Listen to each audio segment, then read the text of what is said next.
This is the result of a dogfight with Red Star Yusuf, and of course yours truly Plasma is going down in flames. So, as you watch the first part of the fight here, there's no commentary, but we'll do a tac view at the 3-minute mark, breaking down what happened. The fight's on, we're passing through a merge. Now what I want you to do is leave a comment as to what timestamp you think I made a mistake on, and then we'll see if you got it right, and maybe I missed something. Let's watch the fight.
Yeah, it's...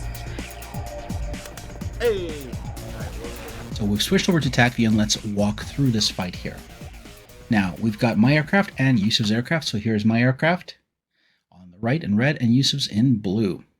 Now, if I highlight him, I'll get his information. But what I'm going to do actually, since my aircraft is selected, I'm going to hold down the control key and right-click on Yusuf.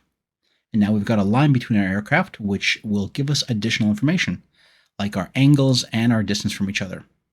We can also read our airspeed. So for example, I'm at 0.77 Mach, Yusuf's at 0.9 Mach, he's at 576 knots, and I'm at 498 knots at this point. Now, if you ever want to change your units, you can go up to the two tools at the top, the screwdriver and the wrench, click on that, change units. If you change metric airplane, you're going to get the same numbers, but all converted automatically into meters and kilometers. But let's switch back to freedom units, nautical miles and feet, and walk through this.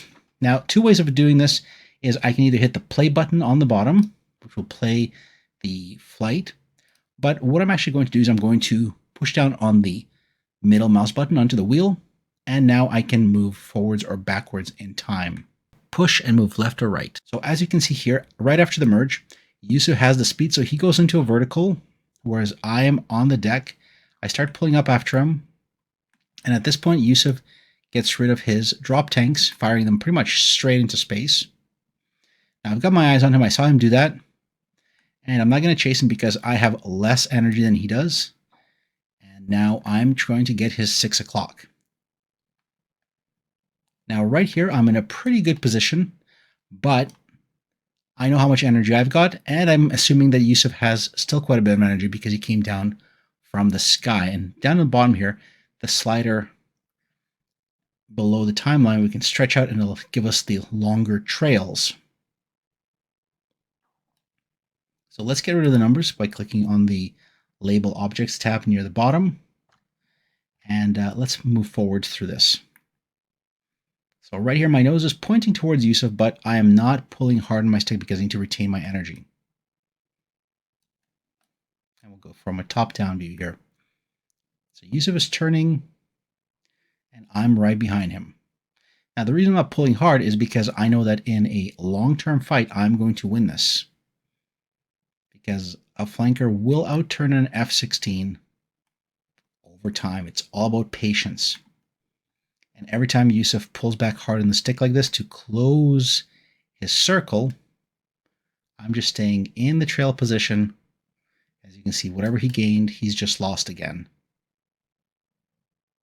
I'm kind of looking at a 6 o'clock and just watching him. It's a continuous set of turns. And at this point, I'm actually telling Yusuf that, you know, in circles, he's not going to end up in a too good of a spot here because I'll just keep turning and turning. He pulls again really hard here. His speed at the start of the turn is 456 knots, and he loses 100 knots of airspeed, pulling very hard, but not enough to get his nose on me. Close, but that cost him almost 200 knots of airspeed. He pulls up on the stick, goes over the top. I had to collapse my circle because I didn't want him to shoot me. I cash in a little bit of my turn right here, trying to get my nose on him. Yusuf does a smart thing, and I made a bookmark for myself saying here, I made a mistake. And you can do the bookmarks by clicking on the star at the bottom. If you click on it, you can type something into that bookmark. You can leave notes for yourself or for others. So right here, I pull extra aggressively to try to get him. And here Yusuf sees that I'm getting my nose on him, and he goes into the vertical. Now, as he goes into the vertical, let's take a look at our speeds.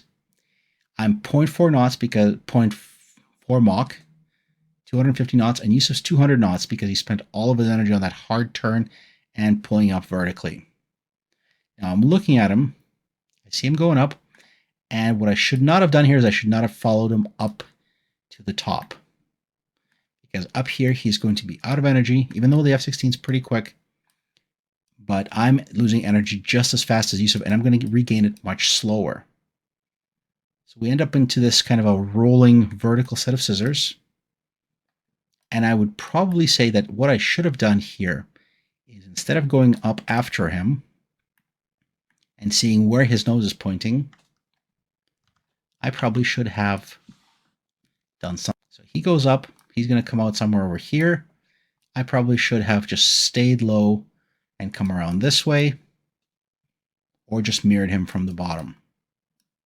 But I pull up, lose a lot of energy, and get into this vertical rolling scissors. So it's not that bad, but could be worse.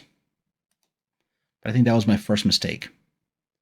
Now, right here, as I come across, I've got a big flanker, and Yusuf is making a really sharp turn, losing a lot of energy as he tries to get his nose on me. So I'm going to click on Yusuf's airplane and click on the little pilot icon in the bottom right-hand corner, and I can actually see what he sees. So he fires guns, but I'm outside of his HUD. And now comes the second mistake Plasma makes. So right here, Yusuf comes across. In the F-16, he's able to regain energy really quick. And I reversed into him here again, passing in front of his nose, hoping that he wouldn't get a shot. And I should have just kept going to the right. That's the move that I should have executed right here.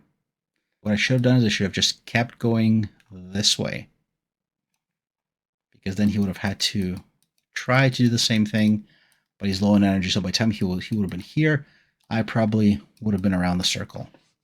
But Plasma's going to do another dumb thing here, and I'm going to reverse in front of him one more time.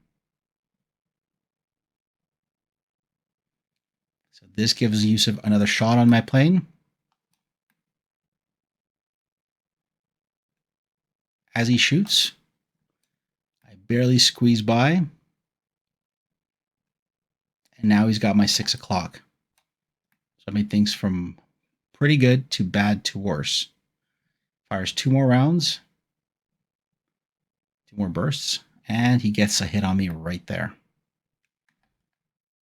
So there you have it, the breakdown of all the mistakes I made. I don't know if you guys spotted them while you were watching the HUD camera and the external views, but I think I made quite a few mistakes there, especially near the end. I should have just kept going in those circles. But this is the beauty of Tacview, and beauty of being a virtual pilot is that you can learn and how to redo. You can always get Tacview for free. Go to tacview.net and install it into your DCS World or MS Flight Simulator. And we use Fox3 Managed Solution servers. I plug them just enough, but Fox3 is fantastic at stable, reliable servers that have Tacview built in. So if you fly by yourself or with a squad or have events, well, it'll generate Tacviews for you right away so that you can download them and look at them right after the fact. There I get splashed. I'm just going to keep looking at this Tacview and just get sadder and sadder, but I've learned my lessons and hopefully I will not make the same mistakes. And kudos to Yusuf for knocking me out of the sky. This was Plasma, and I'll see you guys in the next video.